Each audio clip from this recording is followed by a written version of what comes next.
Yes! Alrighty, what's up everybody? Peter Joseph here for my fourth and final video on your Fatal 4-Way Saturday. Alright, thank you all for watching right here, once again on the main channel, Killer of Demons 669. Thank you for watching, and as always, make sure you like the video, hit that subscribe button down below, inside of my pants, otherwise known as the description box below on this channel and my other channels, which are down there too.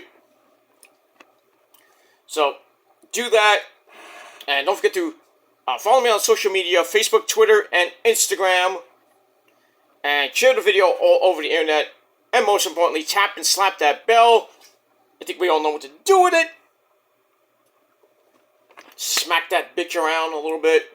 Turn on all notifications so you don't miss a goddamn video. And if you do, you lose. Too bad for you. And that's pretty much it. That's it. So, like, share, subscribe. If you want, leave a comment. Follow me on social media if you're real. If you're not, please, for the love of God, get some help and get a life. And share the video all over the internet. And once again, hit that bell so you don't miss another video. That's pretty much it. Simple to the point. Alright. Fourth and final video of the day. I was going to do a fifth video, but I'll save that for tomorrow.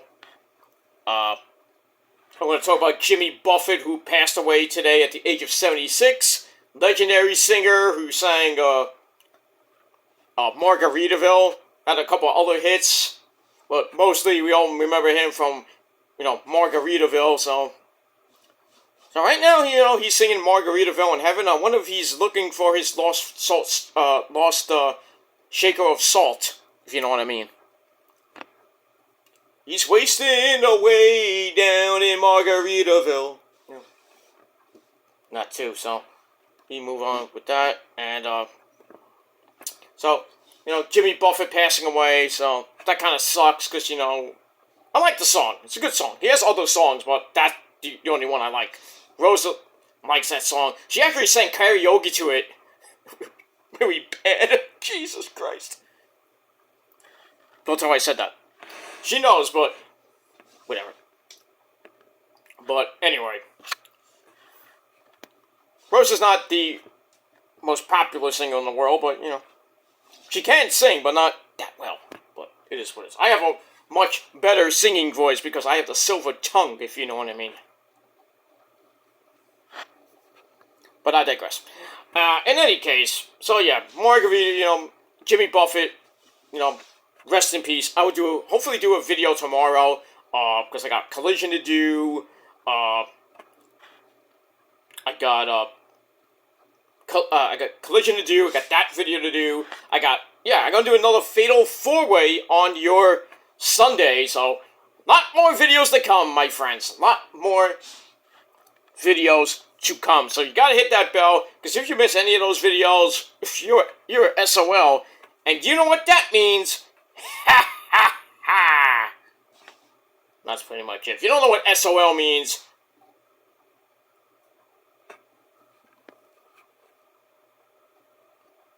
you need help. If you don't know what that means, go ask your parents. They know what it means. What do you think they raised you? Pretty much, to do all the shit that you do on this website. They're pretty much SOL themselves. Because they raised a piece of shit like you, some of you. But it is what it is. You can say that about me. My parents, they raised a good old Christian boy. But it is what it is. We move on. Alright, so check out my other three videos of the day. The big news, CM Punk getting fired by Tony Khan in AEW. And oh boy, Tony Khan, you got crucified tonight on Collision. He got crucified by the crowd.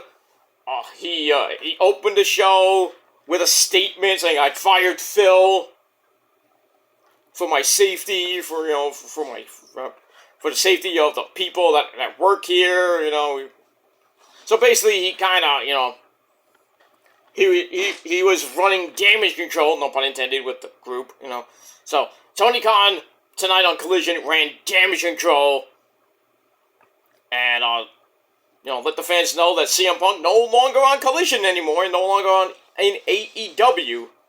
So now where does he go? Hopefully not back to Vince and Hunter and Steph. Hi, Steph. And all that stuff. Hopefully he doesn't go back to WWE. I really don't care where he goes, because he'll suck there too. He's a fucking egomaniac. That's what he is. He's an egomaniac. Can't get along with anybody. I think he really needs mental help. He needs mental help. That's pretty much it. So check out that video. Then check out my Rampage review on on my Killer Demons channel. And also my my Payback predictions on the new Shadows Lair backup channel, episode number 4 of the series. And that's pretty much it. So check them all out. Give me a little support. Like the video. Leave a comment if you wish. And hit that bell. And subscribe. That's that. Alright. Labor Day weekend still upon us. We got 2 more days to go. We got tomorrow. And then we got Monday, which is Labor Day. So the summer unofficially will be over on Monday. And then, right after that, the kiddies here in the Northeast go back to school. Some people go back to work and everything. I go back to work Tuesday. I start my new position, everything. It's going to be chaotic, so I may or may not be here all the time, but I'll try to get videos up as much as I can, going through the fall and winter, and hopefully, we go through the rest of this year, and then into 2024, but we'll see what happens. We got little bumps and roads to hit, to get through, and then, we'll get through Halloween, hopefully get through Thanksgiving, got a big month of November coming up. Well, really the next 3 months, the rest of the year, pretty big for me, October's gonna be big with In This Moment's new CD called God Mode coming out. Basically on my dad's birthday and Kelly Osbourne's birthday near the end of October. We got Halloween. I got a big, humongous concert that I'm gonna be a major part of. Coming up in a few weeks, almost a month from now. So that's gonna be pretty damn big in my life. So you think I don't get out and I don't work and all that shit? I have no real friends. Oh, you going to get owned again? So stay tuned. Stay tuned next month, because it's gonna be freaking epic. That's all I gotta say about that. Also, so I got that. So that's October. November, got some things lined up. I got an indie show to go to right before Thanksgiving, and then after Thanksgiving, I got another metal concert to go to. In This Moment's finally coming back to New York with New Year's Day. I got to see my sweethearts Maria Brink and my other sweetheart Ash Costello. I'm gonna see Avatar, and for the first time I'm gonna see Ice Nine Kills. So I can only imagine what the mosh pit's gonna be like. But I'll probably be up front because you know me, I'm Mr. VIP. So I will be there live on that night. That's pretty much it. I'm gonna buy my tickets probably the next month or two if it doesn't sell out. Hopefully it doesn't, but I don't think it will. I can always find tickets on StubHub or SeatGeek or any other site. Even if I have to sit in a balcony, which I don't want to do, I want to try to get some floor seats. Not floor seats, but on the floor. and get there early so I can get near the front, hopefully. And I know it's going to be cold, you know. I'm not doing coat check and all that shit. I don't even give a shit. So, hopefully I can order the tickets pretty soon. I want to try to get the VIP for New Year's Day to meet Ash, at the end of the show, so I can tell. It's like, hey, Wash, what's going on? Oh, you! Give me a hug. And yes, we still make a good couple. She'll tell you it herself. She will tell you it herself. But I digress on that. So, November's going to be a big month, and then December, the greatest month in the world, Ozzy's birthday, Maria and Chris from In This Moment's birthday a week before mine, which is the greatest day in the world, as we all know. That day, the same day as Jesus Christ the Lord. And let me kill myself from Motorhead, we play rock and roll. Rock out with your cock out. Alright, You say I got nothing going for me, but, I got a lot of stuff going on the rest of this year, and going into 2024, I got a lot of stuff coming up. So, you say I don't have a job, and all this other shit that you can't prove. I prove you wrong, you people wrong every fucking day. And I'll continue to do it until can't do it no more. But even in the afterlife, I'll still be better than you. And you know it. So that's it. That's it. So, keep slandering my name with no facts and all that shit. And no valid proof. And it is what it is. You're not better than me. You never will be. And we move on. Alright. On this late Saturday night, September the 2nd, 2023. Or if you're watching from another time zone or tomorrow, it's September the 3rd, 2023. 1:31 in the morning. Thank you all for watching once again here on sorry, did I say Killer Demons channel? I meant the Peter Joseph channel. It's late, I'm sorry, I'm like half awake. So, welcome to the Peter Joseph channel. I'm Peter Joseph, if you didn't know that by now. Your gracious host. So, I'm a content creator talking about the world of professional wrestling, baseball, football, any sports, and, mainly the Mets, the Jets, the Niners, the Rangers! All that good stuff, the world of professional wrestling, the sport of professional wrestling, music reviews here and there, on my Metal God channel mostly, tributes to the fallen, the faithful departed in the music realm and wrestling, on my Metal God channel, predictions on my Shadows Leg channel, and all that other good shit that I talk about, whatever I feel like talking about, and ranting on the legendary Rant channel. And that's pretty much it. So that's who I am, and I'm not changing for anyone. That's that. Alright, so on video number 4, on this late Saturday night, or if you're watching, like I said, it is now Sunday, September the 3rd, 2023. It is time for your late night Payback 2023 review.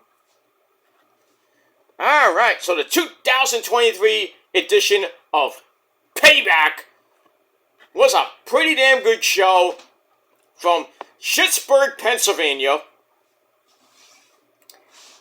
We had a return. We had, two returns. Well, the pay-per-view, not return to pay-per-view, but he's back on pay-per-view. That is John Cena. We had, Cody! MDK all day, Cody, you bitch!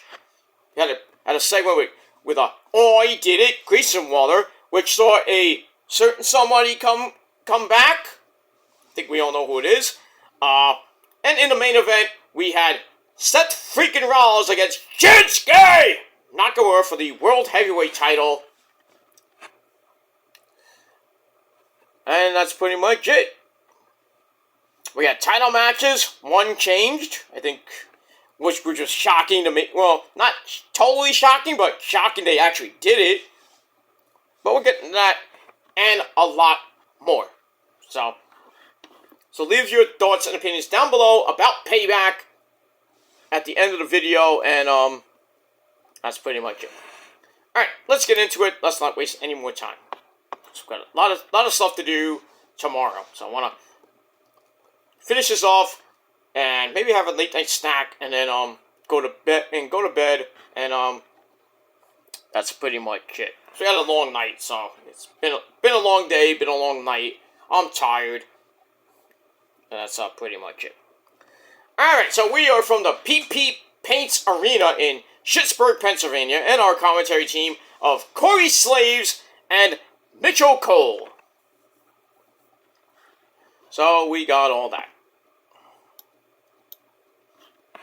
Alright, on the pre-show, they announced that John Cena, who's supposed to be the host of Payback, is going to be the guest referee for the match between The Miz and Eli Drake. That's not an insult. That's a fact of life. Remember it. So we got that. I didn't give two shits. But I was hoping for a nice little interaction with him and Eli. And then, if you saw the match, we kind of did get that, which was very, very, very good. And we're going to see Cena again this Friday night on SmackDown. And the next time we see him on pay-per-view will be Fastlane, coming up a month from now. About 4 weeks away from that. And that's it. That's pretty much it.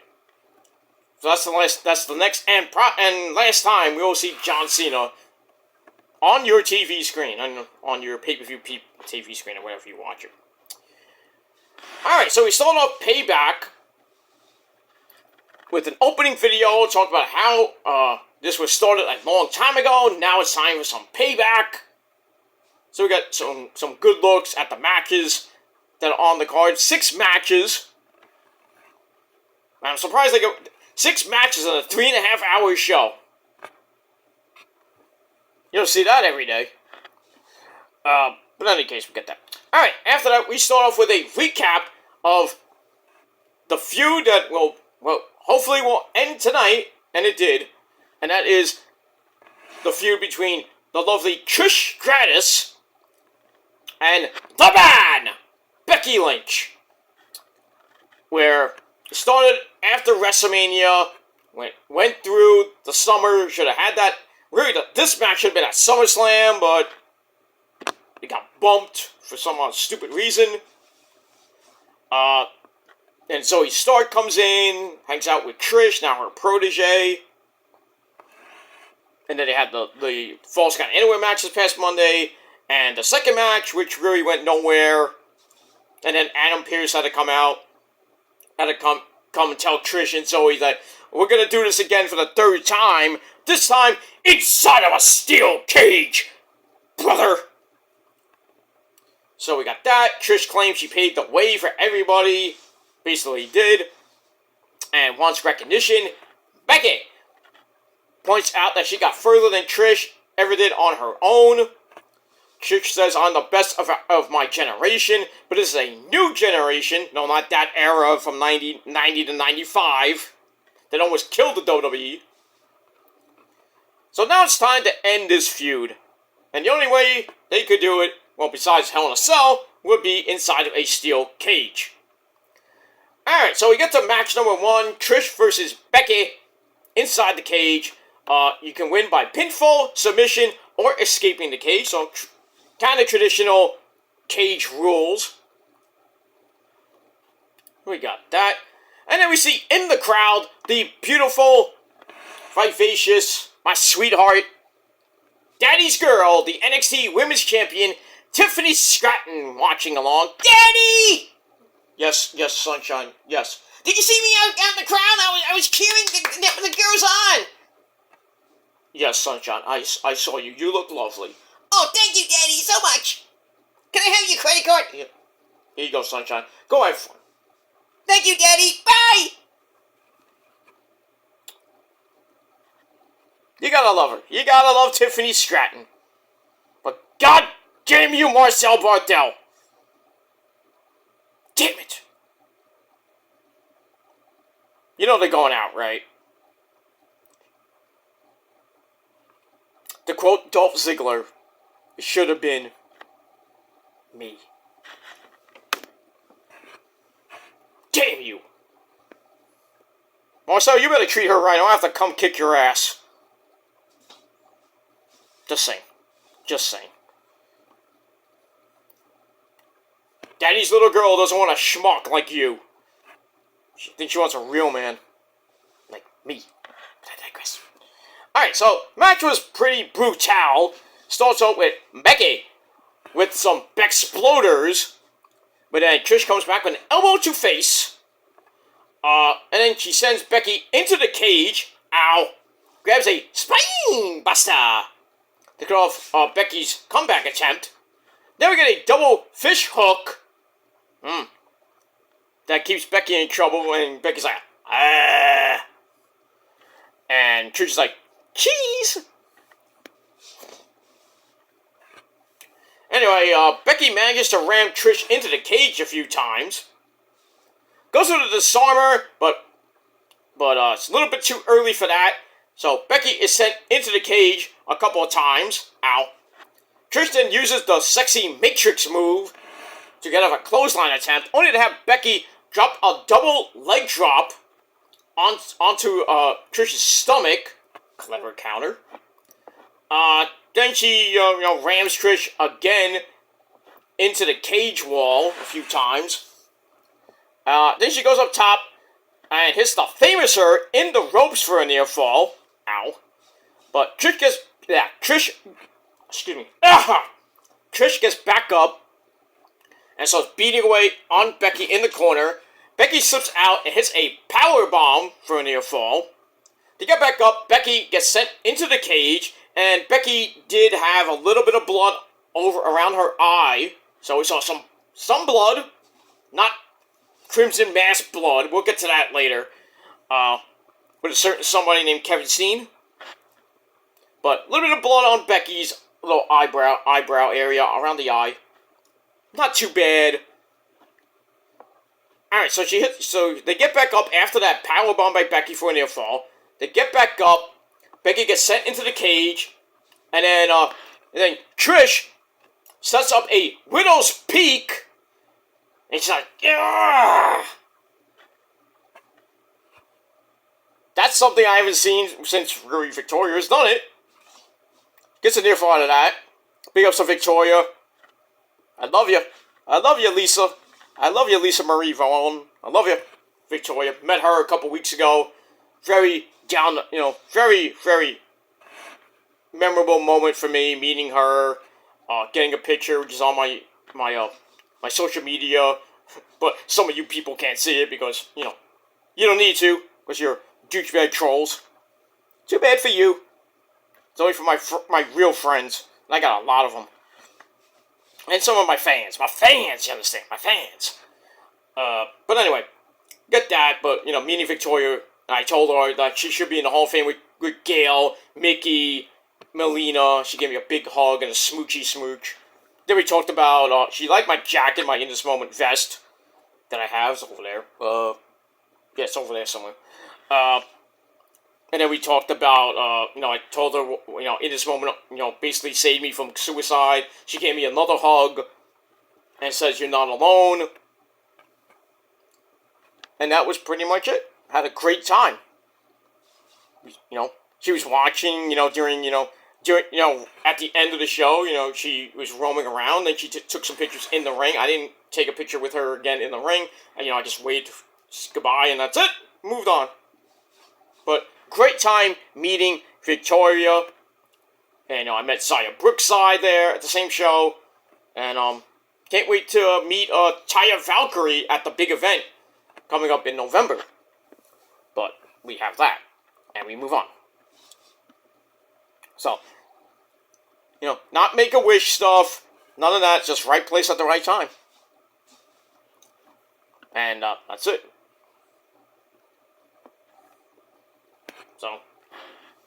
Say I don't go, you just keep saying I don't go out. I have no real friends and this and that. I have nothing going for me.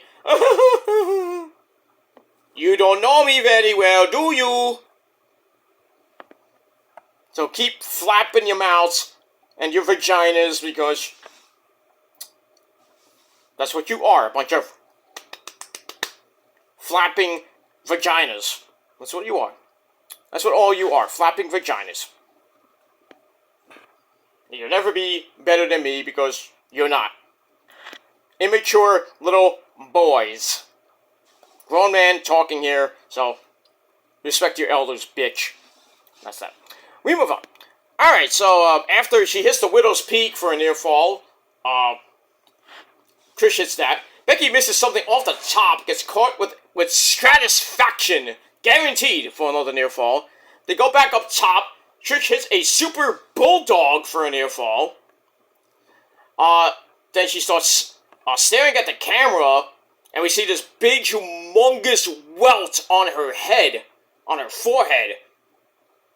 God damn. It looked nasty. Both of them go up again to the top. Trish knocks Becky down. Becky then climbs back up for a top rope superplex for a big crash and a near fall. And then Becky once again goes up top. Trish goes for the door, so Becky has to climb down and stop Trish from winning the match. So she saves the match. And then Zoe Stark, who's at ringside, grabs Trish's arms, but Becky pulls her back in, where Zoe slams the door on her face. Ow! Not that it really mattered, because Becky comes back, hits Trish with a manhandle slam, but Trish kicked out at 2. And then Zoe Stark comes in for the save, because there's no DQ in a cage match. So Becky gets back up, slams the door shut, and fights both of them at once, 2-on-1, basically. So we got a manhandle slam to Zoe Stark, and then they go up top, and she hits a super manhandle slam on Trish. Goes for the cover. 1, 2, 3. The man! Becky Lynch gets the win in 20 minutes. But this match was brutal. Pretty damn good. It gave it 3.25 out of 5 stars. So, Becky has defeated her arch nemesis, Trish Stratus. The feud seems to be over. That's pretty much it. So, like I said, 3.25 out of 5 stars for the match. After the match, Zoe gets up, and then Trish starts yelling at her. She is pissed. Tells Zoe, get the fuck out of the cage. Get out of my sight. And Zoe says, alright, you want to be like that? Picks up Trish, hits the Z360, knocking Trish for a loop. And that pretty much probably will signify that Trish will be written off TV. She'll go back to being a MILF, back in Toronto, doing whatever she's got to do, looking great as always. Maybe she'll come back for Legends Night or the Hall of Fame next year. But, yeah, they pretty much wrote her off. And Zoe rips off her Thank You Trish shirt.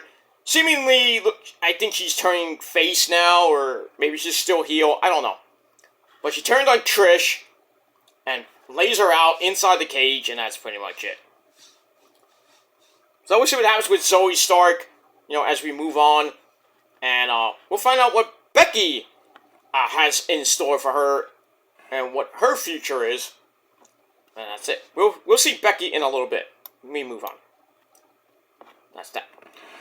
Alright, then we get a long-as-fuck video about the feud between Seth freaking Rollins and Shinsuke Nakamura as they lift the cage up, so I had to take some time to show that. Then after that video is done, we get John Cena! He comes out in his stupid, ugly, blue turquoise shirt with the Gulf, with the Gulf gas station logo on it. Looks like shit. And once again, he cuts, Mr. Missionary Man himself. cuts a goddamn same fucking promo as always because that's what John Cena is. He's like missionary musician every single night. Ugh. So anyway, he praises the opening match between Trish and Becky. He says, I've done a lot of things over the years, but I've never been a host. So it's my job to make this night special. So how about I be guest referee for the match between Eli Drake and The Miz. The fans like, yay, John! I'll do it for you, children. I love the children. You can see me from negotiable. Lame as fuck. Anyway, thankfully, The Miz comes out to stop Cena's monotonous, boring as fuck promo. So he comes out and says, I'm not happy with this because you, as a host, John Cena, you suck. Pretty much. So Miz wants Cena to stay out of his match, but Cena says, well, that was his one idea. So Miz is like, yeah, do you have any more? So Miz is like, any more bright ideas, John? So Cena's like, sure, when the people making the Barbie movie call you, don't say you'll be a merman.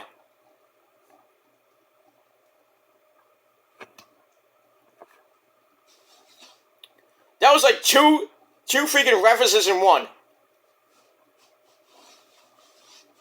Be a merman, like, mermaid with this freaking, a male version of a mermaid, and like a character from He-Man. That's great. That's great, John. Great. This is why I hate this guy so much. His promos are boring. Wrestling ability, not going to take that away from him. 16-time champ. What am I going to say about that? Grand Slam champ. But he hasn't won the Intercontinental title yet. God forbid he does. But Tag Team Champion, World Heavyweight Champion, WWE Champion, United States Champion. He thinks he's the GOAT, but he's not. If you think he's the GOAT, you have problems. Because we all know who the GOAT is of the modern era. Mr. Roman Reigns. But of all time, that goes to The Undertaker. That's pretty much it. So Cena's like, oh, if the Barbie movie calls, don't say you're gonna be a merman, blah, blah, blah. So Miz suggests that Cena takes some more initiative. So Cena says, I'll be the guest referee, and I even got a shirt. So he takes off his garbage shirt, and he, puts on the referee shirt. And then Eli Drake comes out to a massive pop. And we're ready to go with this match number 2. But I gave the Cena-Miz segment 3 out of 5 stars. And that's that. Alright, so we get to match number 2. Miz versus Eli Drake. John Cena as the referee. Was an okay match. Miz stalls to start. Walks up the aisle, but Eli brings him back in. They go at it on the mat. Miz takes over, hits the top rope axe handle for a near fall. But Eli comes back with a power slam for a near fall. Miz then goes to the floor where Eli hits a drop kick through the ropes. Then he sends Miz into basically anything that's not locked down on the floor. Goes inside to break the count, which allowed Miz to ram Eli into the announcer's table. Did I hit Michael Cole? Damn!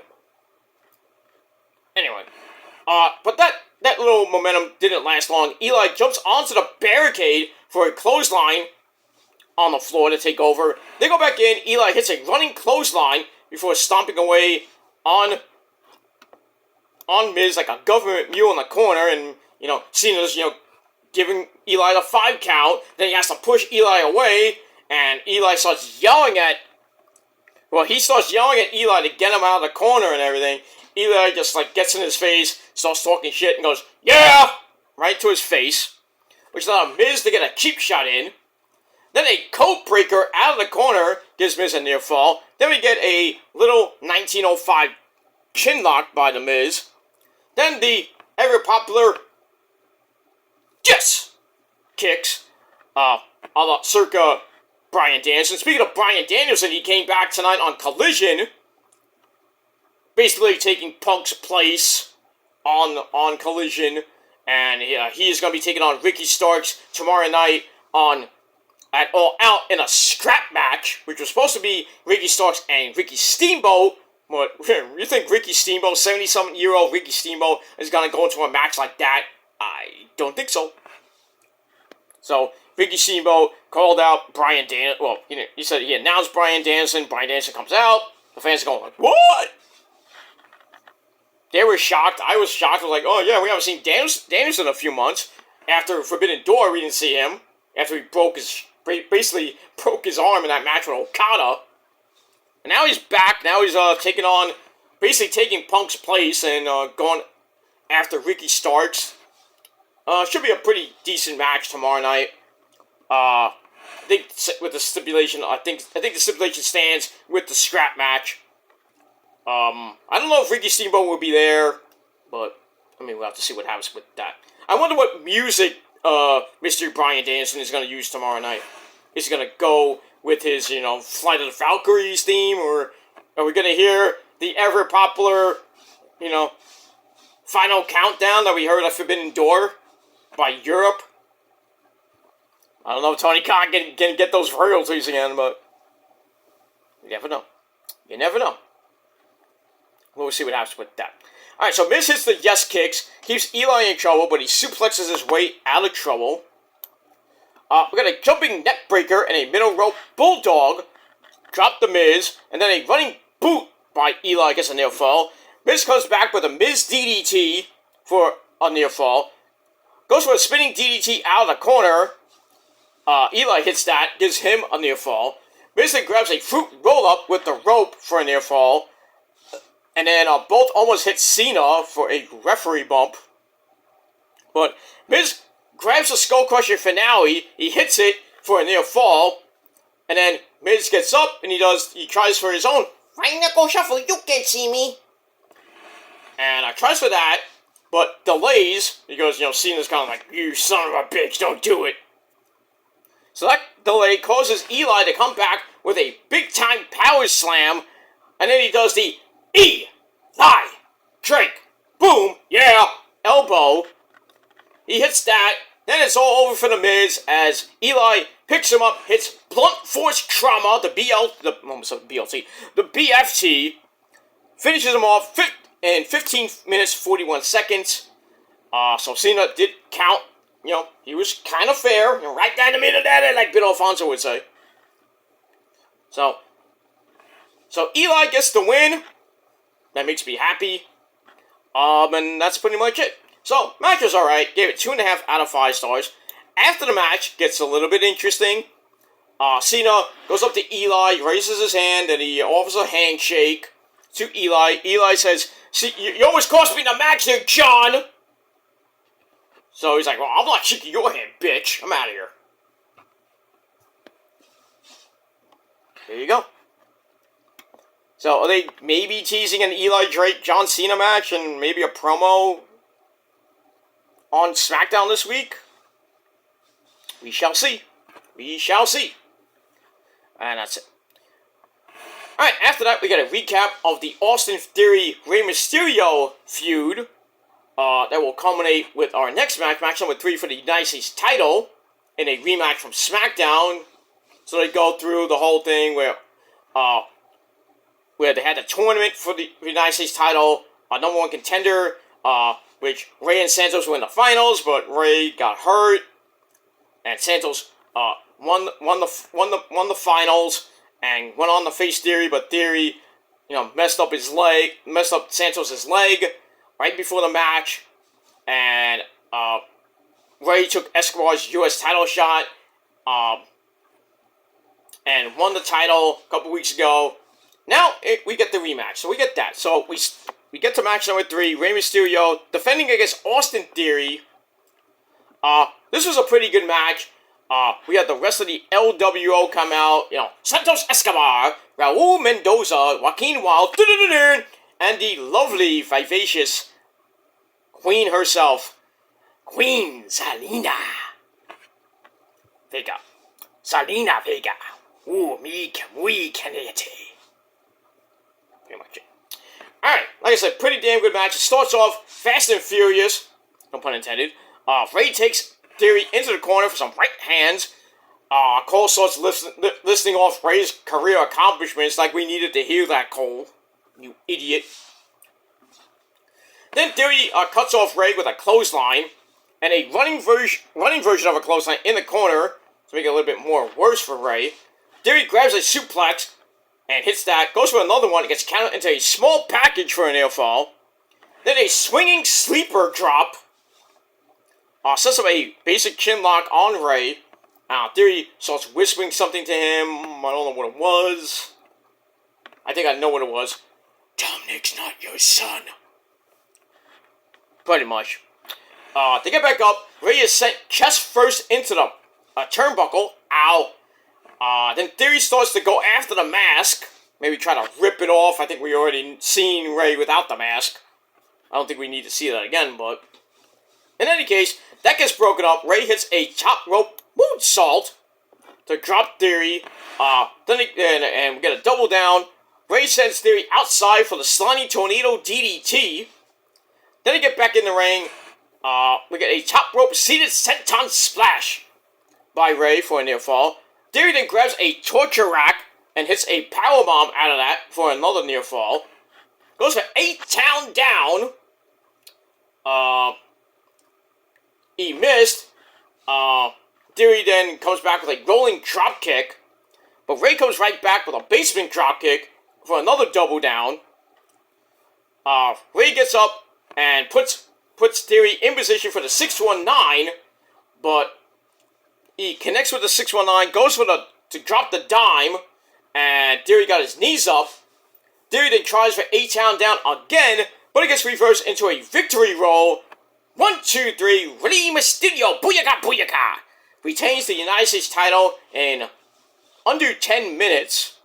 Match itself was pretty good, and I gave it 3 out of 5 stars for that. And that's pretty much it. And then after the match, Santos and the LWO come in. They lift, Santos lifts Rey on his shoulders, and everybody in the LWO and everybody else is happy. But pretty soon, Santos is going to turn on him. Maybe by Fastlane, but we'll see. Perhaps with that. Alright, then we go to the back. We have Kathy Kelly interviewing the man, Becky Lynch, who's about to talk about her big win in the cage against Trish. But then Daddy's girl, once again, Tiffany Stratton comes in. And, saying, she's trying to, kiss up to Becky, trying to apologize for the whole Twitter thing. And she's like, I apologize, I forgot that Becky was never the NXT Women's Champion. So blah, blah, blah. She's trying to get Becky's forgiveness.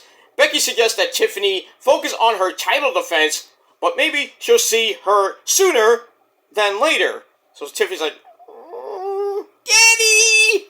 Red hair girl don't like me!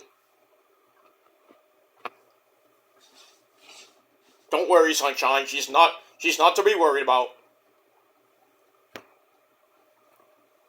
So, we'll probably see Becky and NXT on NXT this Tuesday night to set up their match at No Mercy for the NXT Women's Championship. That I think we all know that Becky will win, sadly. I still think I don't want it to happen because I really don't want, Tiff to get, buried. But if she puts on a good match, gives Becky a run for her money, I'm all for losing the belt. If they make her look strong, I'm all for it. Give Becky the NXT Women's title for maybe about maybe to the end of the year, before the last NXT pay-per-view, which will probably be maybe in November or December. And then have Becky lose the belt, maybe back to Tiffany, or maybe she loses it to, I don't know who. But, it has to be a top heel, so could be Tiffany again, could be, maybe she doesn't lose it near the end of the year, maybe she loses it at Halloween Havoc, which is on Halloween. So she'll probably hold it for just about a month, and then she'll lose it right away to, like I said, I don't know who. Maybe Tiffany again. Maybe somebody like JC Jane. I don't know. Somebody's gonna beat Becky and become the new NXT Women's Champion. Maybe Blair Davenport. We could see. We'll see. But I do see, Becky going to NXT, challenging Tiffany for the belt. Tiffany doesn't want to do it at first, and then eventually she will defend the belt at No Mercy and give Becky a good fight. She'll look strong, but still lose the belt. Becky will have her first reign, and probably the only reign she'll have as NXT champion. Probably not even a short reign like she had with the Raw and SmackDown belts that she had for over a year. And then she had she lost the SmackDown title to Asuka, and then she lost the Raw title. Guess to who? Asuka. After Asuka lost the belt to Charlotte, and then Asuka won the Money in the Bank, and then Becky had to go away because she was pregnant with her baby Rue with Seth Rollins. So after Asuka won the Money in the Bank in 2020. She technically beat Becky, or Becky just gave her the belt. But she knew she was going to cash in, probably beat Becky. Maybe at Backlash, or maybe by SummerSlam of 2020. But that was not to be made, so we got that. Alright, so we got, Tiffany Stratton, a little bit concerned, a little bit worried that Becky, the man, may be coming to NXT sooner rather than later. So, I would think that we'll see Becky on Tuesday night in the Performance Center in Orlando, Florida, on NXT TV. We got that. Alright, so I give that segment 2.5 out of 5 stars. Then we get a recap of Judgment Day coming after Sami Zayn and Kevin Owens' undisputed tag team belts on and off for the last few months. There's a lot of bickering, as we saw on Monday night and the last couple weeks. So Sami and Kevin made the decision to give him one last shot, and this time it's going to be in a Steel City street fight. So this one is going to be brutal. And we get to match number 4 for the tag team belt. Sami and Kevin taking on Finn and Priest. This was match of the night. Brutal to brutal. Holy shit. They went to Brutal City. Right away, they grabbed weapons. Fiend Balor, not very pleased at that. At the sight of a terrible towel, the Steelers do that, Britt Baker, baby, he does that shit. So corny. They're gonna do that next Sunday, at the Steelers home opener against the Niners. Not that it's gonna matter, because the Niners are gonna take those towels and wipe their asses with it and put it right back, in the Steelers' face. I mean, it could be a good game. I'm hoping it's not a crap game for the Niners, especially week 1. You lose to a kind of mediocre team like the Steelers. I mean, not to say they don't have a bad defense or an offense, but it's a team that really the Niners can run laps around. But we'll see next Sunday. Can't wait. This coming Thursday is the start of the 2023 NFL season. Oh, I can't wait.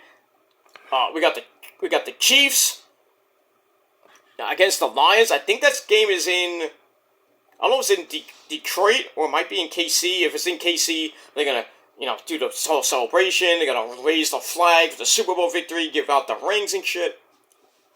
Blah blah blah blah blah blah. It should be a pretty decent game, I think. The Chiefs are gonna maul the fucking Lions. We got that, and then next Sunday, the actual start of the 2023 season. Niners face the Steelers. That game will actually be on Fox here in New York. Hopefully, I mean, it's the first game of the season, and you're gonna black it out, or you're gonna play some local coverage. No, you put the Niners on, my friend. If you advertise it, you put it on. I don't care if it's in the New York network. That's the top freaking game at 1 o'clock. But then again, you know, it's the New York, Philly, New Jersey, Connecticut area, so they'll probably play the Eagles game. I'm hoping not. But if they do, you know, I can just fire up, you know, the Niners app, watch it on my phone, or watch it on the computer, or watch it on you know, Sunday Ticket on YouTube. Yeah, I did have to pay for that. So. It was only one season. I'm not doing it again next year with it, but it's way too much. It's not that much money, but you know, because I got it with a code, so I didn't have to pay too much. I saved $50, so so I could watch the Niners game on YouTube. So happy about that. So if it's not on Fox 5 here in New York, I can watch it on YouTube. Or the Niners app, or, you know, just on a stream, whatever. Blah, blah, blah, blah, blah, blah, blah. So, we get that. So, Finn doesn't like the terrible towel. Oh, this sucks to be you. Anyway, Kevin Owens grabs a kendo stick. He had a kendo stick, and it gets knocked out of his hands. But Sammy hits a big running flippy dibbity-doo to take Finn and Priest down. Then they grab some a trash can. We get trash can shots to Finn and Priest. Balor then has a trash can put over his head, and basically Kevin and Sammy take batting practice like they're gonna try out for the Pittsburgh Pirates. They suck anyway, so yeah, they could use them. So they start whamming away at Balor. You know, fans are loving it. And then Sammy's like, Kevin? What? Get the tables! So, we get tables, so fans are happy about that. Priesty gets back up for the save. Sammy gets stomped down in the corner. Kevin fights back on Poppy Priest and unloads on him with some stomps, plus a chair shot. Ow. But then Finn Balor hits a chair shot on Kevin. Sammy comes back up to chair shot Finn back down. And then they go into the crowd. And then Dominic Guerrero, he comes out. You know, the North American champion. Eddie Guerrero's favorite son, right, Eddie? Oh, yes, pero. Yes, ese. He's my son. I don't know why people think I adopted him from Lady. No, he is my son. He is the fruit of my loins, ese, pero. Latino heat. Exactly. Exactly. You think that Rey Mysterio actually is the real father of Dominic Mysterio? No. He's Eddie's son. No. That's what he is. Eddie Guerrero is the legitimate father of Dominic Mysterio.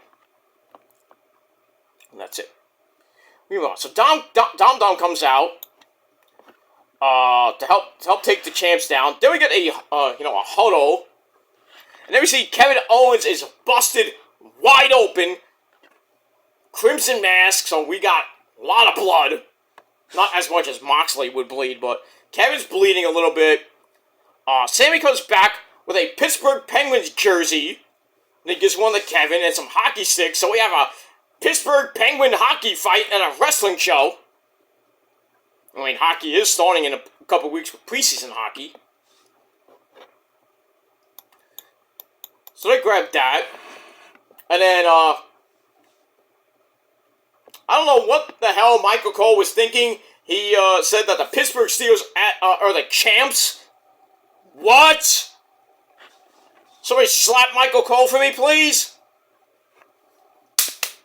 Yeah, no, I'll even do it better. I'll do it better. Michael Cole, you, sir, get the Book of Doom. You fucking idiot. Anyway, so they unload on Dom. To get back in, and Kevin pulls Priest off the apron, and then rams him into the steel steps. Ow. And then Sammy hits a Blue Thunder Bomb onto a whole pile of chairs. And And then, more chairs get set up inside. Priest hits the broken arrow onto Sammy on the chairs. Ow! For a near fall. As Kevin throws a chair at Priest to break up the cover. Then they go back into the crowd. And then Kevin has to fight out of a 2-on-1 double team. As Sammy was laid out.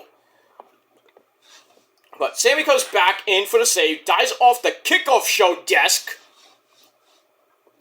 takes down Finn and Priest. Owen is back up, puts Dom on a table. He goes up into the crowd with his, he still has the Pittsburgh Penguins jersey on, and he has to have some schmuck fan hold him up. I wish that was me, but I'd help Kevin. I mean, I'd helped wrestlers before, but I'm retired now, so. I mean, back in the day, when Ring of Honor TV first started, when they were in the Grand Ballroom for the first New York City shows on Ring of Honor HD TV, I held Bobby Fish up for Eddie Edwards to chop to death. No cap. No cap. I don't know if it's on Ring of Honor Wrestling.com. Probably is if you have Honor Club. You can go back, way back, to like 2012, maybe, I think it was. Ring of Honor TV, New York City, Grand Ballroom. I don't know what number episode it was, but probably, I think the first episode of those tapings, Eddie Edwards against Bobby Fish. They had Davey Richards at ringside and Kyle O'Reilly at ringside when they were Red Dragon going up against the Wolves. Epic feud that was. I think it was 2012, maybe a little bit later, 13, 14 maybe. But that was freaking epic. Probably that's really what kind of started my hate for Bobby Fish at the time. And then he kind of, owned me after Best in the World 2014. I think it was Best in the World or Global. No, Best in the World. I think it was Global Wars. One of the shows. I forget which one it was. But it was Red Dragon against the Bucks against the American Wolves, who were defending the Ring of Honor tag team belts, and it was like a hot potato around that time, around the summer time, and they won. I think Eddie Edwards got hurt during that match. He got put through a table right in front of me, and then Red Dragon won the belts, and then they were doing the post-match celebration and shit. And then, Bobby Fish is telling, I think he was telling either Paul Turner or Todd Sinclair to he's like, give this sexy man his belt. So then I go, he's not that sexy there, Bobby. So Bobby stops, turns to me and says, oh, you are? And then we start going back and forth a little bit. Says, you have to be the ugliest motherfucker, So he says, you must be the ugliest motherfucker ever, blah, blah, blah. So I go, yeah, but I'm still better than you. That was it, he went his merry way. And then, after he got released from from NXT, he did some indie shows here in New York, and he was in a match. Blah, blah, blah. Came to New York, and I was sitting in the front row, and I think he recognized me.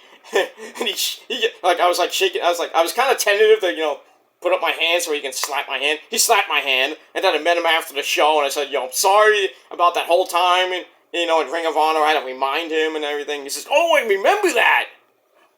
He says, yeah, you were kind of an asshole back then. It's like, yeah, I know, but I'm an honest asshole. But it's like, I didn't mean anything by it, just being a schmuck. But we laughed, and then we let it go. And I have much more respect for Bobby Fish. I hope he goes back to wrestling. I don't know what he's doing right now. I think he was in Impact, but I don't know what he's doing now. I would love for him to come back to AEW. Maybe if after Adam gets done with his little drama with Roddy, maybe Roddy and Adam Cole can reunite with Kyle when he comes back, because it's pretty damn soon when he's going to come back. and then maybe get Bobby Fish back into the mix and reform the Undisputed Era in their version in AEW, which we were hoping we got, but never got it fully. So maybe next year we'll get that, but I mean, we'll have to see how long the Adam Cole Roddy Kingdom feud goes, and we'll see what happens with that. But yeah, so little history lesson, if you will, for that. And we move on. So anyway, so Owens goes into the crowd, gets a fan to help him out, and he puts Dom through the table with a swanton bomb. Crazy. But in the ring, Sammy suplexes Fiend Balor into the corner with a exploder. Bobby Priest throws a trash can at Sammy's head. Ow, for a near fall. Sammy fights back up and suplexes Priest into the corner with another exploder. And then knocks Fiend Balor through a table at ringside. And then Kevin Owens, after that swanton, who's kind of laid out, he goes back in to hit the stunner on Damian Priest into the hell of a kick. About to retain, but then J.D. McDonough, McNuggets, McGriddle, McRib, whatever you want to call him. J.D. McDonough pulls Sammy out at 2. No DQ here. That earns J.D. a powerbomb onto the announcer's table. Ow!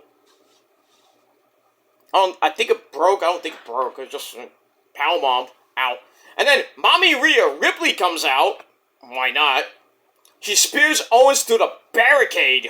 Whoo, boy. This match was hellacious. It was crazy. So she spears Owens through the barricade. We go back in. Fiend Balor hits the shotgun dropkick on Sammy in the corner to put him in the drop zone. Goes for the coup de grace and missed. Sammy then hits the exploder on Finn in the corner again. Then he sets up for the hell of a kick. He connects, but he gets a near fall as Dominic made the save as he hits Sammy with the briefcase. And then after that, Finn reverses the cover into one of his own.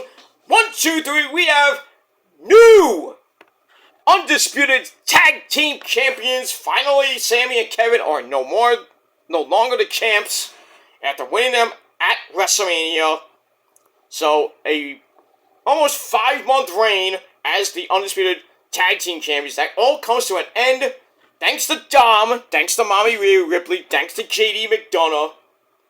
So, in under 21 minutes, the Judgment Day have now added the tag team belts to their arsenal, along with Mommy Rhea Ripley with the World Women's Championship, well, unless she loses to Raquel Rodriguez.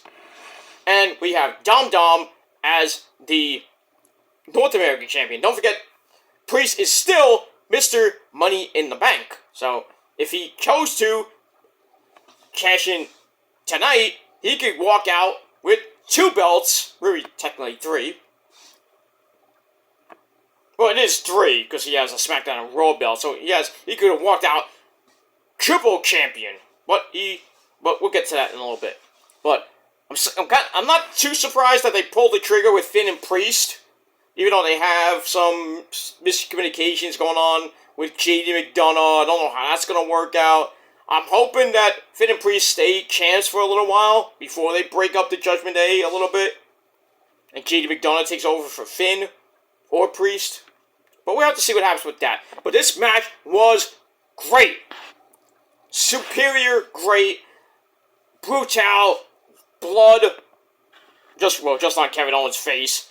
Probably was hardware blood. I don't think it was like he actually bladed or anything. Probably was hardware blood.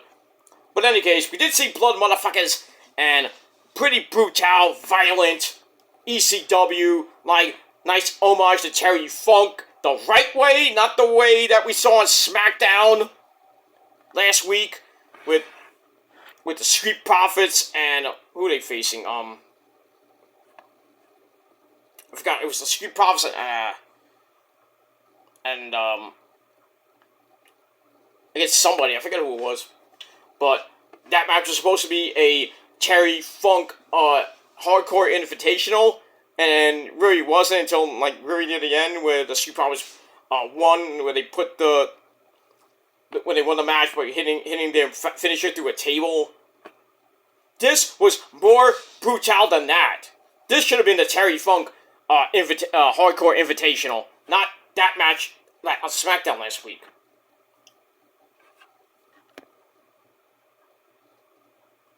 That's that. That's simple to the point. But this match, 4.5 out of 5 stars. I loved it. Loved it. But congrats to Finn and Priest, and we'll see what happens with them on Monday Night Raw this Monday. So Judgment Day still runs WWE. But I think some changes are going to be coming to Judgment Day, and some of that gold that they have might be, going bye-bye.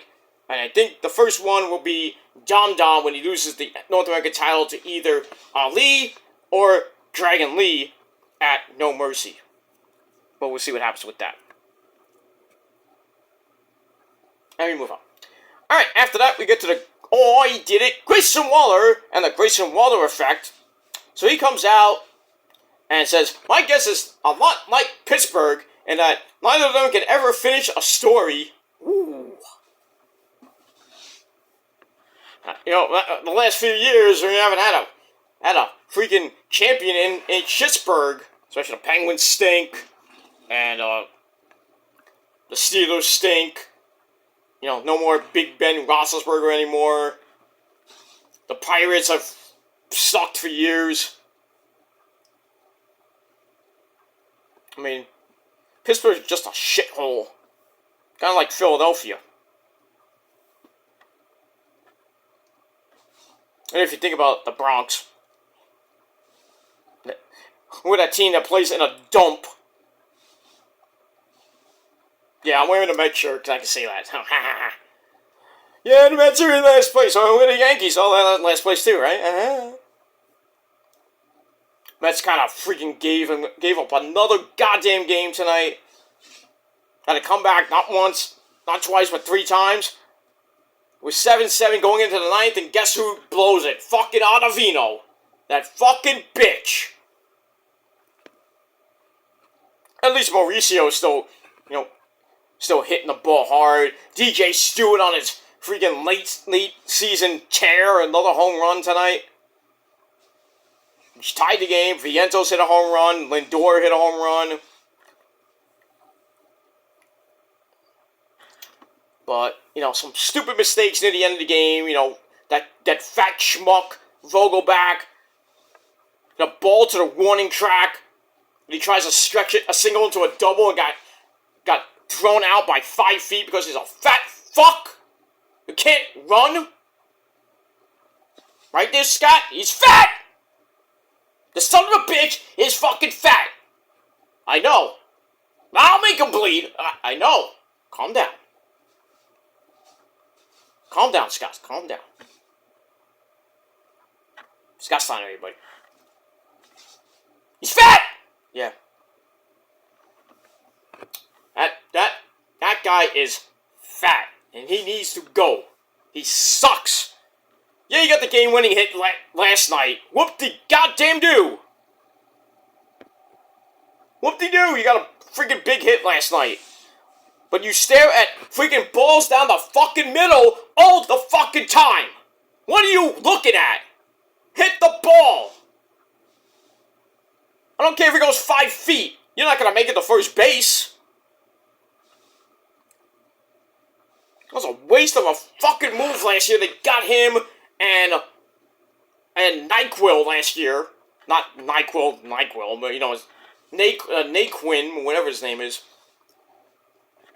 That really kind of, both of them, last year. That was a stupid fucking pickup. They could have got some bona fide actual bats, or maybe another starter. They got these 2 schmucks who didn't do that much. And Vogelback, on and off this year. I hope they don't re-sign him. He should never be in the lineup, too. They have so many other better players than him. They put Vientos in at DH, Alonso at DH, Lindor at DH. they have to put this fat schmuck in as DH. I mean, I was like thinking, Buck Showalter, do you have a fucking hard-on for this guy? I mean, really, he sucks.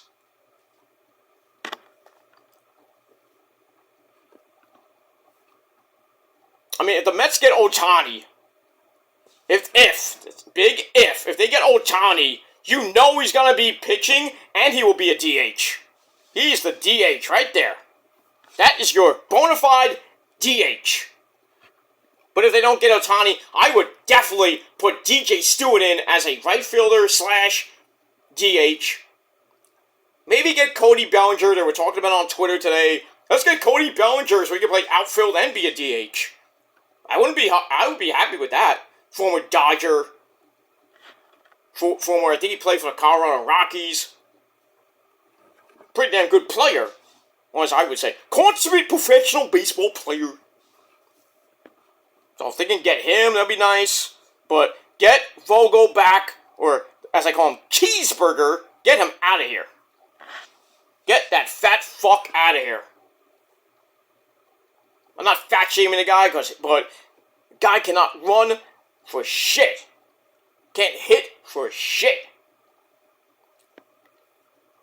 His freaking on base average and his average are less than my mortgage. Seriously, he is bad. He's worse than that third baseman they have. What's his name? Can't think of his name. Araruz, I think his name is. But he's a good third base, but he can't hit the ball at all. But now they got Mauricio, who's going to probably be the second baseman of the future, so McNichols will probably be in right field next year. But he can play third, too. So, I don't know what they're going to do. I really would love to have Mauricio on the team next year. So you have Mauricio, put Beatty there. You know, he stinks. He stinks as a third baseman. He has a pretty big stick. Not like that. But he can hit the ball when he can get hot. But put Beatty at third base, Lindor at second, Mauricio at second. You keep Alonso, give him his money. By the way, I'm wearing his shirt. You can see it on the back. There it is, right there, Alonso. And also, big bobblehead Pete Alonso. I'm getting another one next week, actually. I don't know if it's the same one, but if it is, I have two of them. But I'm probably going to give it away to my grandson for his birthday. Be a good grandpa. I am not grandpa. Grandpa? I am not grandpa. Grandpa? Yes. Good old Dexter's Laboratory. You gotta love it. But yeah, we're gonna get another bobblehead. It was the same one that I just showed you. We're probably gonna give it to my grandson for his birthday coming up. Well, I'll see if my dad wants it. If he wants it, I'll give it to my dad for his birthday coming up. But if not, I'll give it to my grandson. I already getting him Halo, so I can give him that, or the bobblehead, or maybe I'll give him the bobblehead and Halo. Give him a 2-for-1 special. Not like that, but you know what I mean. But it's a good thing. It's a good thing. But we'll see what happens with that. Anyway, we move on. All right, so Grayson talks about gets the heat from Pittsburgh. And then Cody Rhodes comes out. Adrenaline in my soul. Cody Rhodes can't bury a hole. Or something like that. Anyway. Whoa! No! So he comes out for basically talking about nothing. He's like, what do you want to talk about? Nothing, because you talk about the same shit every goddamn week. He should team with Cena, and they'll be the missionary men. Because their promos are basically like missionary position. Boring. But anyway, Grayson cuts him off, and then Cody finally talks about something, and he talks about how new Waller is at all this. Sums up how this is going to go, and the big ending being a crossroads to him. Oh, Cody, you're so scary. Ooh, ooh, ooh. like the Yes Boys. Pretty deadly. You got that. But instead, Cody talks about the stars of NXT and SmackDown, which the latter of which includes a recent issue that needs to be solved. So Cody gets up and he introduces the newest member of the Raw roster. I'm like, well, who could that be? So on cue, we hear some new music, and it's Jey Uso. What? So Jey leaves for 2 weeks? Almost 3 weeks? And now he's back. And now he ran away from Roman and Jey and Solo and the Wise Man. And he goes over to Raw. For what purpose? To go after the world title? Yeah, that's great. You're gonna win? Maybe, maybe not. So then, Jey comes in to pose, but Waller cuts him off only to get super kicked in the mouth for his troubles. Pretty big moment, whoop-de-doo. So I was confused. I'm like, Jey has a storyline with Roman, and he has one with Jimmy. Jimmy screwed him at SummerSlam. And I thought they were gonna have a brother versus brother match, maybe at Payback, or they're gonna extend it maybe, or really they were gonna do it at WrestleMania, which I still could do. Now they can do it because now both are on different rosters. I don't get it. Why are they doing this? He should have just stayed on SmackDown, and then maybe you could start something with Jimmy and Jey. Maybe do something. I don't want to do it at Fastlane, but do something where maybe Jimmy teams up with Roman or teams up with Solo to go against Jey, and depends on where Solo's loyalty is. Maybe Solo joins up with Jey to face Jimmy and Roman at Fastlane. Or they extended go to the Survivor Series and maybe have a 4-on-4 War Games match. Or I don't know what would happen at Survivor Series, but I obviously don't think they're going to do that.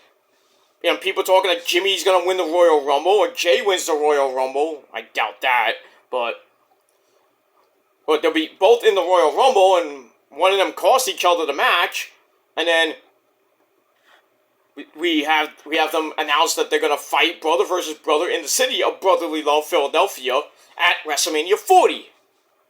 Which still can happen, so we got a lot of time, but I just don't get why they're going away from this storyline, and Jey's running to Raw like a little fucking bitch.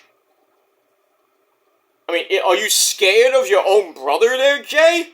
I know you're scared of Roman, that's a definite. But I don't get it. Now, Cody is going to SmackDown. For what? I mean, is WWE desperate? I don't get it. I know they want to do Cody versus Roman 2 at WrestleMania 40. I think we all know the result of that. Everybody thinks that Roman is going to lose to Cody at WrestleMania 40 when he hits 1,200 days and gets close to Hulk Hogan. Probably will surpass that. Hulk Hogan's 3.5-year reign. Because next up is his 5-year reign. Roman will probably surpass that. Who knows, but I think by the time we hit WrestleMania, he'll be, what he's at. Right now he's at 10. As of this video, 1099. So Monday he will hit 1,100 days,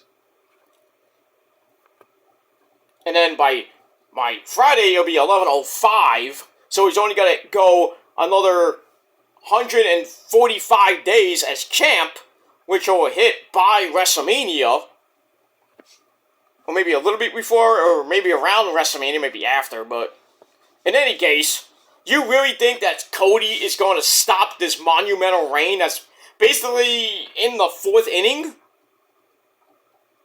I highly doubt that. Cody is not beating Roman. How many times do we have to do this? Cody is not the guy. I'm sorry. And it might not even happen because Solo might face Roman. If Solo wins the Royal Rumble, he wins the Elimination Chamber. So you think it may happen? I don't think personally it's going to happen. But if it does happen, I'm going with Roman to win again. Smash, stack, pin, and not even need Solo. He won't need Jimmy. Jay can get involved and screw Cody, which would be nice. But Roman ain't losing that belt at WrestleMania 40.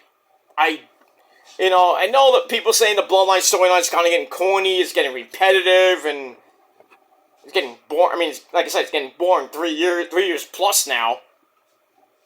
But, Paul and Roman said it themselves that, it's in the 4th inning. We got a long way to go. You think by the time they get to WrestleMania, it'll be the 9th inning? You really think that? I don't think so. I think by the time we get to WrestleMania, it'll probably be around the 7th inning. Maybe the 7th inning stretch or something like that. And Roman will lose the belt when Roman feels like losing the belt. And a lot of people, even WWE legends like Kurt Angle, said that Roman should be the guy to break Bruno Sammartino's record. I think he should. I really think he should. I know, people are like, this is gonna get boring. 5 to 8 years of Roman with the belt. He's not giving anybody a chance. Yeah, but he's putting on banger matches for the people that he's facing. When Braun Breaker gets to the main roster, he'll really have a good match with him. Anybody else that comes off from the main roster, like me, I don't know, but Von Wagner, Ilya Dragunov, unless he goes to Raw. I would say Carmelo, but really, I think, Braun Breaker might be the guy. I don't think it will happen, but he could be the guy to beat Roman and end this long-ass streak. It's not going to be Cody. I don't want it to be Cody. He had his chance last year. Or this year, I should say. He had his chance and blew it.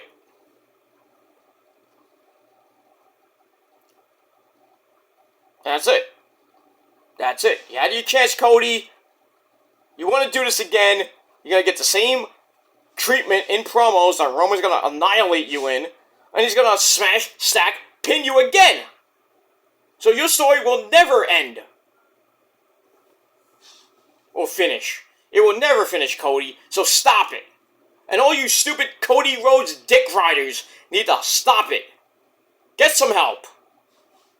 Cody is not going to beat Roman. I don't think it's going to happen. I don't want it to happen at WrestleMania 40. I don't.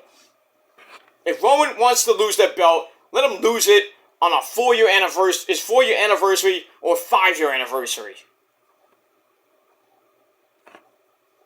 Or just whenever Roman decides to put somebody over, but not Cody.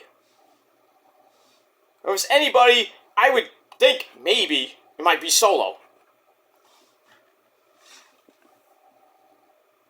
I just don't see somebody like Cody Rhodes, of all people, finally finishing the story and ending a monumental reign that Roman's on right now.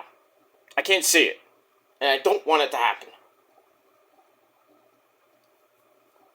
But if it does, I'll be pissed. I'll be pissed, but, I move on. I'm not going to be pissed forever. But, Cody might hold it for 6 months and then Roman gets right back, starts up again. We're going to have to see. Watch it. And that's that. Alright, so, Yeah, so Jimmy. So Jay comes back. He's on the Raw roster, and now Cody is on the SmackDown roster. So you know him and Roman are gonna be connected for the rest of this year. We'll see what happens. We'll see what happens with that. So anyway, I gave that Grayson Waller segment 3.25 out of 5 stars. And that's it. Alright, let's finish this big bad boy up. We've got a couple more matches to go.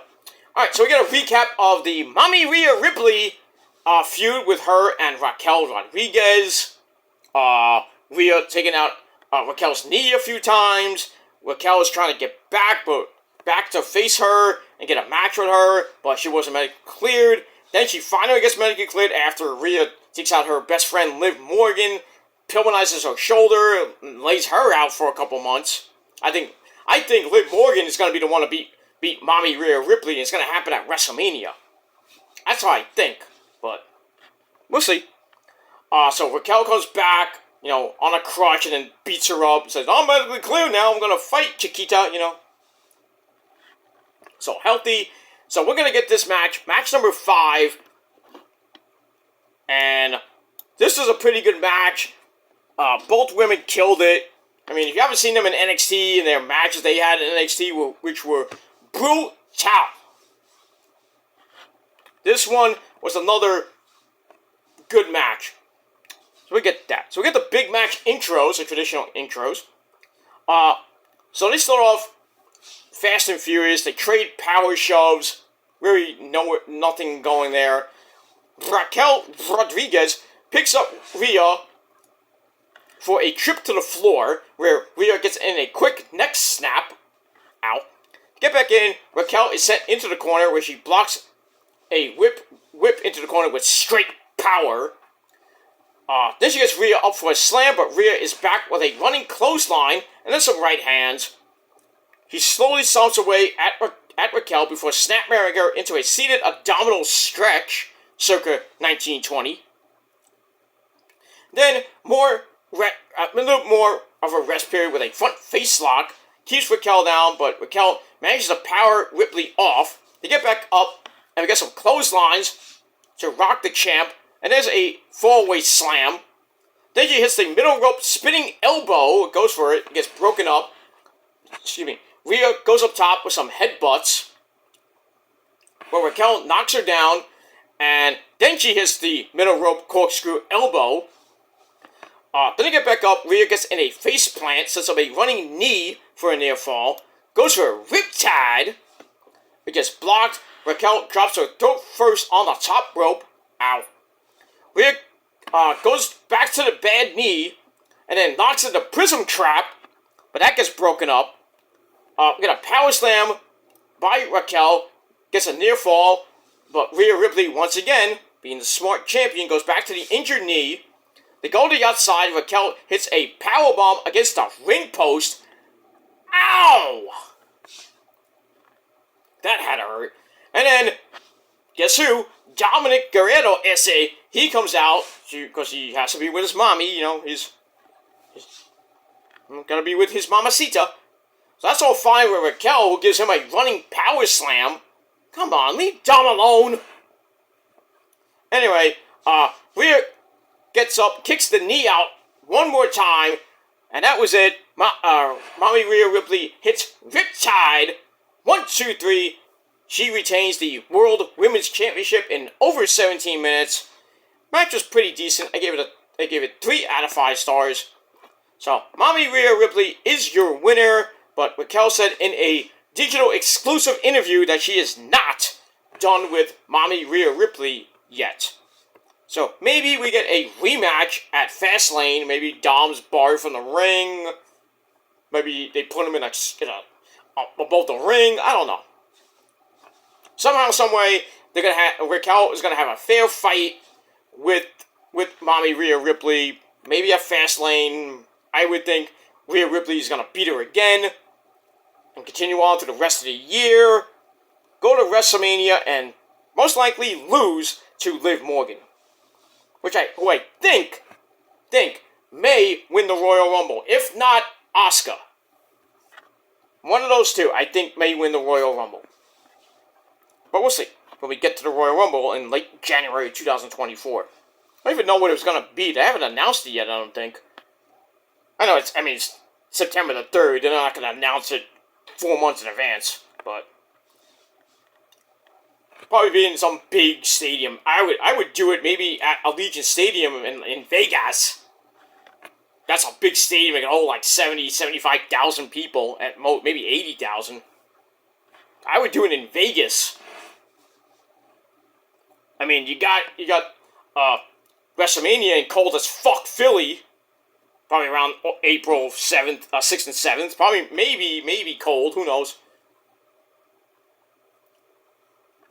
But, you know, I would do, what am I talking about?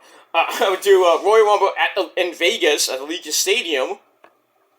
And then, you know, you have WrestleMania Philly. Then, maybe the next big pay-per-view would be SummerSlam. Well, SummerSlam, you can do it anywhere, really. You know, in the Northeast, you can do it at MetLife Stadium. You could do, well, you can, well, you're gonna have a big stadium, so probably anywhere really, because it's, you know, everywhere is gonna be warm. So you can do Chicago at the new Soldier Field, maybe, if it gets built. But you can do it in Florida. You can do it in Arizona, with Arizona Cardinals play. You can put it in Texas at AT&T Stadium. You can do it anywhere, really. But I think personally, I would book Allegiant Stadium at the end of January because I very doubt the Raiders will be playing around that time, around that weekend. You never know. I would book Allegiant Stadium for the Royal Rumble. I think it'd be great. It's in Vegas. You know, what happens in Vegas stays in Vegas. And you have a great weekend there. You can have SmackDown the night before at the MGM Grand Arena in Vegas. And then Raw could be there on Monday night. But we'll see what happens when they officially do announce it. But if they have announced it and I didn't hear about it, put the where it is in the comments down below. And that's that.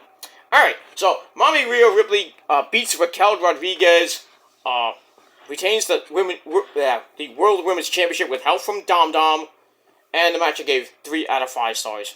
And that's it, and I probably do see a rematch happening probably at Fastlane. That's it. Alright. Then we see John Cena. I believe he was leaving the arena. He's in a jacket that doesn't fit. Now he has a pink bow tie. Where are you going? Going out to that late, that after pay-per-view dinner? There, John, or you're getting on a plane? Going back to, New Bedford, Massachusetts. Where were you going? Maybe you're going to a steakhouse in Pittsburgh. I don't know.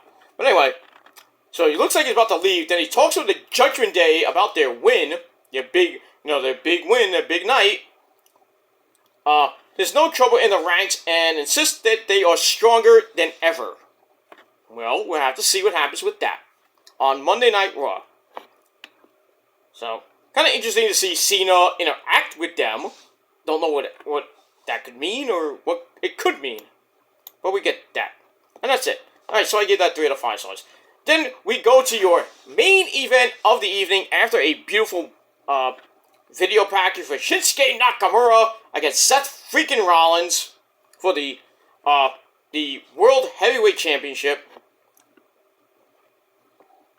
So Nakamura comes out, has a special video in Japanese with anime. Nice. It basically talks about how he removed the burden of being a champion from Rollins' back.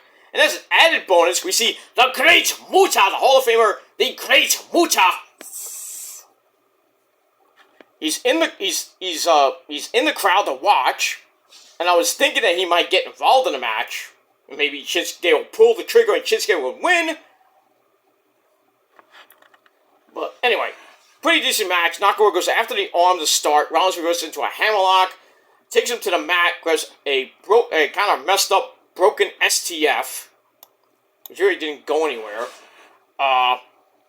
They get back up. Nakamura says, "Come on!"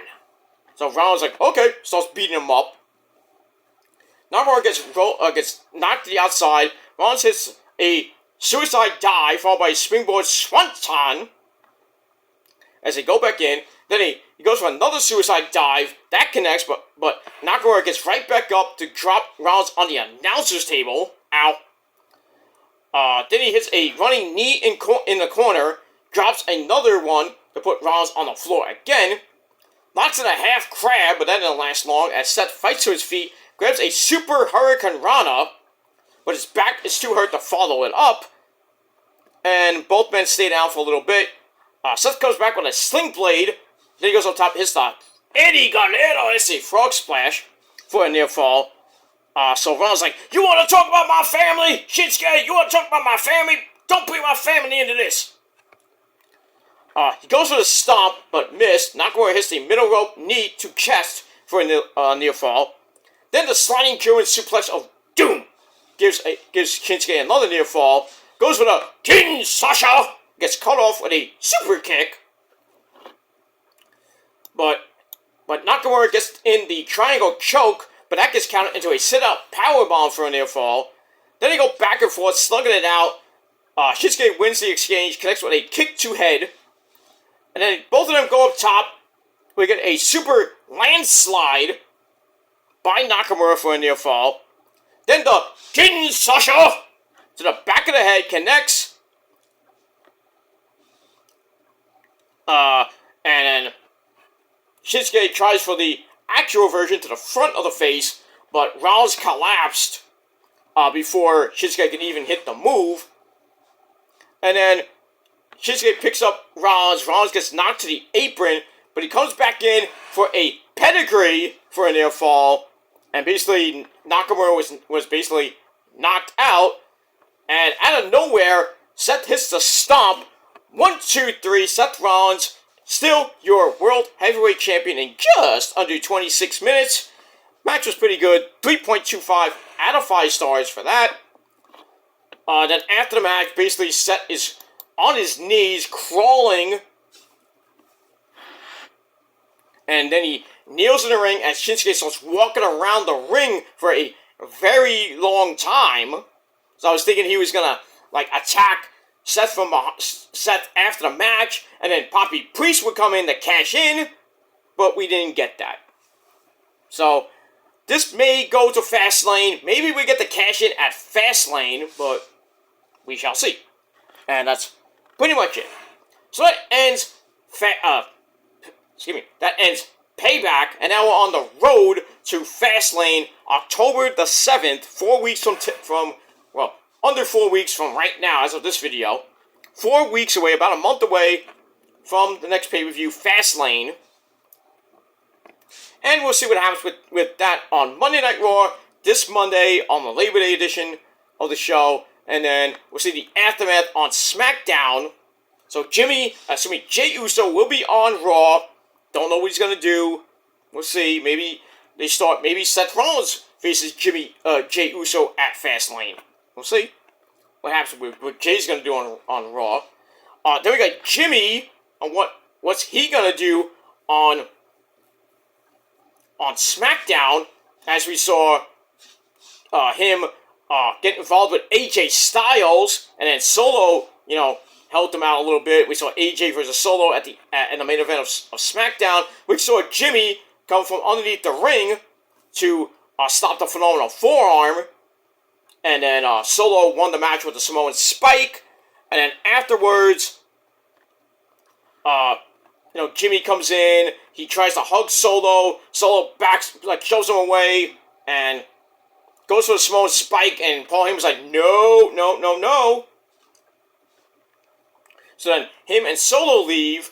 And then Jimmy's in the ring. And he super kicks AJ right in the mouth. Goes up top, hits the Superfly Splash to lay out AJ. And then he throws up his one. And then Solo and Paul Heyman like, huh? What does that mean? You want back in the bloodline? Then, Paul's like, call Roman Reigns. So, we're going to see what happens with that situation on Friday night. AJ might want revenge on Jimmy, so maybe we get Jimmy versus AJ on SmackDown, which I think would be a great match. Or you could put it on Fastlane. I think that would be a great match, too. But, now the Bloodline storyline is kind of going one way, this way, it's going this way, and it's going that way. So, one's here, one's here, one's here. What? Can we get it together here? Because now it's kind of getting really confusing. Because Jay's on Raw. For what reason, I don't know. Cody's on SmackDown. Probably going after Roman. And now, Jimmy's situation, where does his loyalty go? Does he want to go back in the bloodline and be with Roman and Solo and the Wise Man? So, a lot of confusion here in this bloodline storyline that keeps adding layers. But now it's kind of getting really discombobulated. So, I don't know what's going to happen. So, we'll see what happens on Monday Night Raw this Monday with Jay. And on SmackDown with Jimmy, Solo, Roman, or maybe Roman will be on the show. I don't know. And the Wise Man. And then you got Cody to worry about. What's he going to do now? Maybe Cody goes after the United States title. I don't know. But stay away from Roman because you know what's going to happen. That's all I got to say about that. Alright, that's it for my review for Payback. And the end of my videos for the night. It's 3 a.m. It's 3 a.m. I must be lonely. Well, I'm actually not lonely because, Mrs. is sleeping. And I'm going to go have a late night snack. And I'm going to go to bed. And, and then that's pretty much it. If she's up for it, maybe we'll have some wild hot sex. But, it's 3 a.m. I doubt it. But you never know with, she's an animal. Like me. I'm an animal. But it is what it is. And that's pretty much it. So anyway, I'm out of here. So I gave Payback solid 7.5 out of 10 stars. Let me know what you motherfuckers thought of the show in a comment down below. Don't forget to hit that like button. Stick it straight up. The wazoo. And everything. Don't forget to subscribe to this very channel. We are very close to 1,250 subscribers on this channel. Nice little round number. So maybe we'll finally get there. We're about 2 or 3 away. So we'll see what happens with that. Like I said, I'm not here for subs. If I get 1,250 subs, great. If I get 1,500, 2,000, that's good. It's good. I'm doing my job. Entertaining some of you. But it is what it is. Like I said, I'm not here for subs. I'm not here for views. If I get a lot of views, great. A lot of comments, great. Likes, great. But I'm just here to have fun, talk about the world of professional wrestling, or whatever the fuck I want to talk about. It's not my job or anything. My job to try to entertain you. And if I don't do my job, it's not the end of the world. I'm still gonna, talk. And if I have one view or 100,000 views, that's great. Or if I have one sub or 1,500, 15,000 subs, I'm still gonna do what I like to do, and that's give my opinion on the world of professional wrestling, music, and whatever the fuck I want to talk about. And if you don't like it, you're out of here. Take it somewhere else. Do your boring as fuck vids that don't mean shit. And your opinion don't mean shit either. And that's pretty much it. Alright, I'm out of here. Thanks for watching. Peter Joseph signing off. Check out my other 3 videos of the night. They will all be in the description box below. So show me your love and support. Leave a comment if you wish. And that's it. So I'm Peter Joseph. Once again signing off. Peace out. Rock on and rock hard with your cookoot. And if you're not down with that, you're just too goddamn bad, motherfuckers. Because you will acknowledge me as your tribal god.